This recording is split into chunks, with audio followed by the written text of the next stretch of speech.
Senior Saraswati academy में आप सभी स्टूडेंट को गुड आफ्टरनून। पेपर 2 एजुकेशन शिक्षा शास्त्र इंपॉर्टेंट पीवाईक्यू है। तो आप देख सकते हैं आप सभी स्टूडेंट पाठ्यक्रम अभिकल्प में उपयोग किए जाने वाले चरणों का चुनाव कीजिए। तो यहाँ पे आप देखिएगा ये जो दिया गया है पाठ्यक्रम अभिकल्प, ठीक है। पाठ्यक्रम आपने पढ़ा है, अभिकल्प भी पढ़ा है, ठीक है। तो पाठ्यक्रम अभिकल्प में उपयोग किए जाने वाले चरणों का चुनाव कीजिए। तो आपको चुनाव करना है। तो यहाँ पे देख सकेंगे आप, आपका पहला विकल्प है अधिगम अनुभव का चयन करना, ठीक है। अधिगम अनुभव का चयन करना, तो आप जानते हैं कि अधिगम अनुभव का अधिगम मतलब सीखना होता है, लर्निंग कह सकते हो, लर्नर, ठीक है। आप लर्निंग जो आप सीखते हो, तो यहाँ पे आप देखिएगा अनुभव का चयन करना, ठीक है। तो ये आपका सही हो जाएगा। जब आपने देखा कि आपका पहला विकल्प आपका सही है चयन करना, तो यहाँ पे आपने इसको कट कर दिया, ठीक है। अब इसके बाद आपको देखना है आगे, इसका अगला जो है पढ़ना है आपको। तो यहाँ पे दिया गया है बजट का विस्तृत विवरण, ठीक है।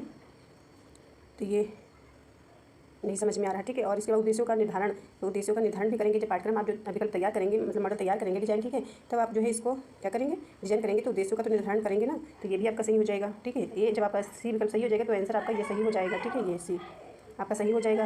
और लास्ट आपका डी आता है आवश्यकताओं का निदान, ये हो जाएगा। तो यहाँ पे आपका आंसर सही हो गया सी, ठीक है। तो यानी कि एक आपका आप यहाँ पे देखिएगा आपका ए विकल्प सही हो जाएगा, सी सही हो जाएगा और डी सही हो जाएगा। तो आप स्टूडेंट को अच्छे से समझ में आ गया होगा, ठीक है। और अगला प्रश्न देखते हैं।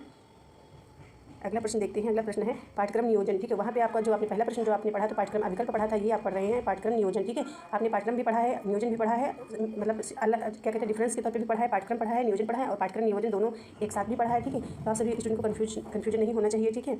और यहाँ पे देखिएगा नियोजन के लिए राल्फ टाइलर द्वारा उठाए गए 4 मूलभूत प्रश्न निम्न में से कौन से हैं, ठीक है। ये प्रश्न आपका है, अच्छे से इसको पढ़िए, 2 बार पढ़िए, फिर इसका आंसर दीजिए आप। तो यहाँ पे देखिएगा इसमें आपका आंसर कौन सा सही होगा, ठीक है, आपको बताना है। तो इसमें पढ़ना कौन से शैक्षणिक लक्ष्य प्राप्त किए जाने हैं, यानी कि जब आप नियोजन करेंगे पाठ्यक्रम का, ठीक है, पाठ्यक्रम जब आप नियोजन करेंगे, ठीक है, प्लानिंग करेंगे, तो आप क्या करेंगे, तो शैक्षणिक लक्ष्य को आप प्राप्त किए जाने, कैसे प्राप्त करने हैं आपको, ठीक है, प्राप्त किए जाने हैं, आपका सही हो जाएगा।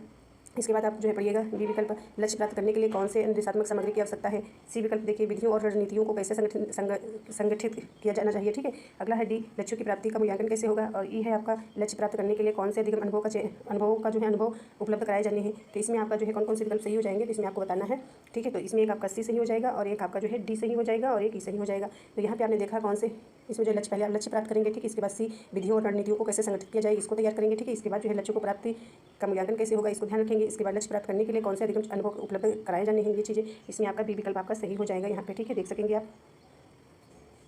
और आप सभी स्टूडेंट का जो पेपर है 25 को, ठीक है, तो 25 को पेपर आपका है, तो जो है अभी कोई नोटिस नहीं आई है, ठीक है। तो आप परेशान मत होइए, आप सभी स्टूडेंट पढ़ते रहें, क्योंकि पढ़ना बहुत जरूरी है। यदि डेट बढ़ती भी है तो 4 दिन की बढ़ सकती है, 3 दिन की बढ़ सकती है, 10 दिन की बढ़ सकती है, पेपर तो होना ही होना है, तो आपको पढ़ना तो पड़ेगा ना। तो जो पेपर होना ही होना है, जैसे 25 ना होकर के जैसे 10 दिन आगे बढ़ जा रहा है, तो 10 दिन आपको टाइम मिल जा रहा है, पर आपको पढ़ना तो पड़ेगा। तो आप अभी से पढ़ते रहिए, ठीक है। जब आप नहीं पढ़ेंगे, पेपर हो जाएगा तो क्या करेंगे, ठीक है। तो अपना रिवीजन करिए, अच्छे से पढ़िए कि मेरा जो है 25 को ही पेपर है, ठीक है।